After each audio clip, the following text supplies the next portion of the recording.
It's a great honor to have you here.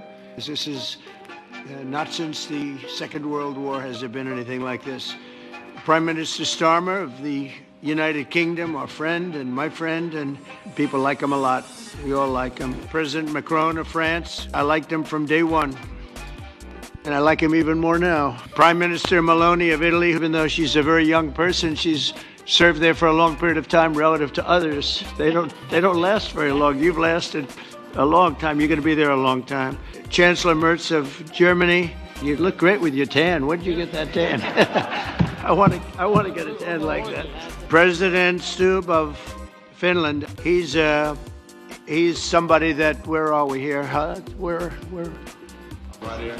Oh, you look better than I've ever seen you look.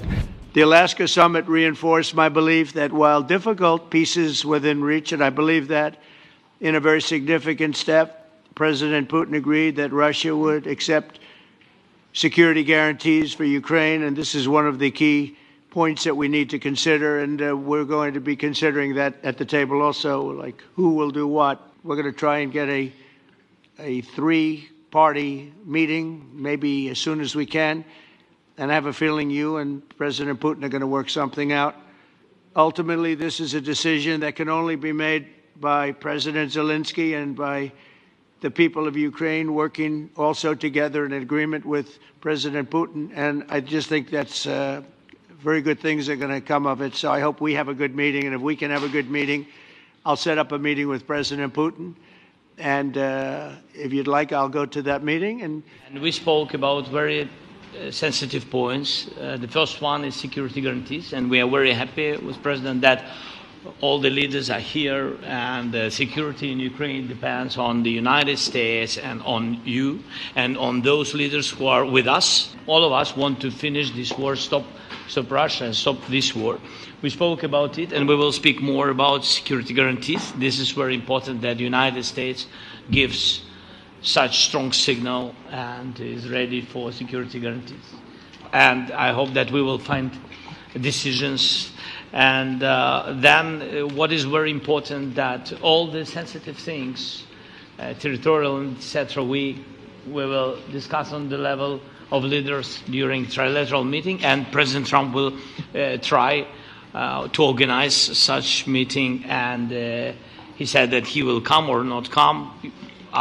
Ukraine will be happy if you will both want me there, I will be there. It is a terrible war, so I'm really excited. And let's make the best out of today and make sure that from today onwards we get this thing to an end as soon as possible. Indeed, we are here, Europeans, as friends and allies. We had a fantastic NATO summit. Together as the two largest and biggest economies in the world, we had the largest trade deal ever. That's right. Agreed. And now we are here to work together with you on a just and lasting peace for Ukraine. Stop the killing. This is really our common interest. Stop. The next steps ahead are the more complicated ones now. The path is open. You opened it last Friday. But now the way is open for complicated negotiations. And to be honest, we all would like to see a ceasefire, the latest from the next meeting on. I can't imagine that the next meeting would take place without a ceasefire. So let's work on that, and let's try to put pressure on Russia. So I would like to emphasize this aspect and would like to see a ceasefire from the next meeting, which should be a trilateral meeting wherever it takes place. Well, we're going to let the president go over and talk to the president, and we'll see how that works out, and if we can do that.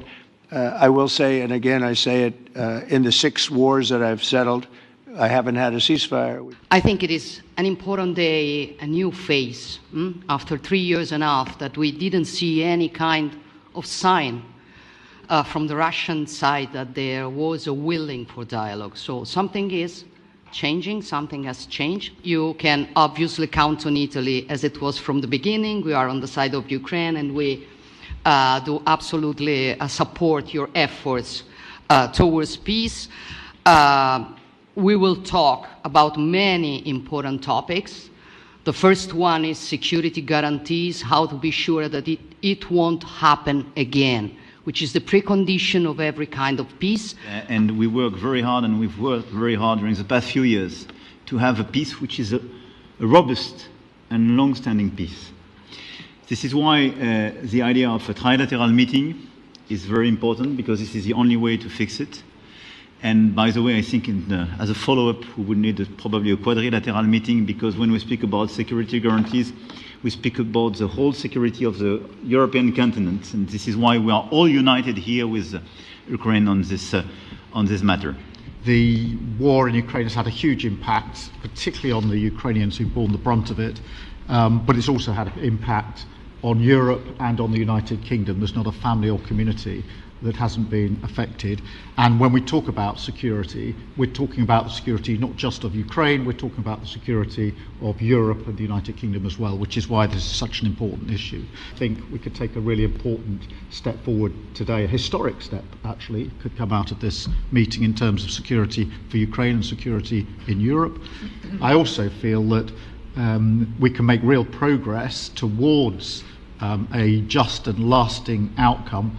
Obviously, that has to involve Ukraine, and a trilateral meeting seems the sensible next step. So thank you for being prepared to take that forward. I think in the past 2 weeks, we've probably had more progress in ending this war than we have in the past 3.5 years.